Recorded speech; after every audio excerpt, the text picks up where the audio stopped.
Hello everyone, welcome back to the channel. Today we're diving into breaking news from the international stage.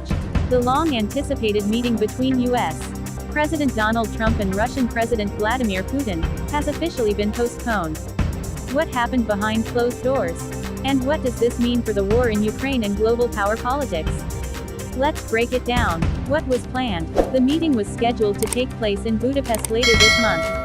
It was supposed to mark the first face-to-face conversation between Trump and Putin since Trump's return to office.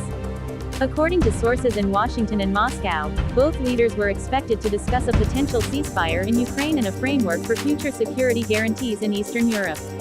But just days before the summit, both sides suddenly hit pause, officially citing unfavorable timing. However, that phrase often means one thing in politics: disagreement on the agenda. Why it was postponed? Several factors are at play here. First, Russia's recent escalation in Ukraine. Just hours after talks were suspended, Russian airstrikes hit several Ukrainian cities, killing at least 6 people, according to the Washington Post.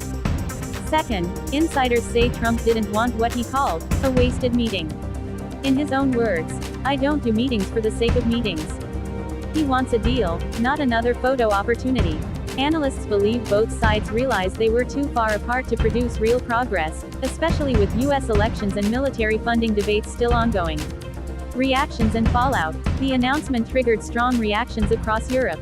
NATO allies say this postponement shows that the US remains cautious about giving Russia any diplomatic win. Meanwhile, Moscow's media called it another Western delay tactic.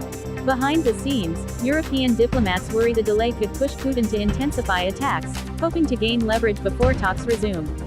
And Ukraine, of course, fears that peace efforts are slipping further away. What happens next? Experts believe the meeting isn't cancelled for good, just postponed. Both Washington and Moscow know that a face-to-face deal will eventually be necessary to end this war. But for now, Trump appears focused on domestic issues, while Putin tries to reshape his military position on the ground. So, the real question is not if they'll meet, but when they'll finally have something to agree on. That's all for today's update. If you found this breakdown useful, make sure to like, share, and subscribe for more global political analysis. Stay tuned, the world stage is changing fast.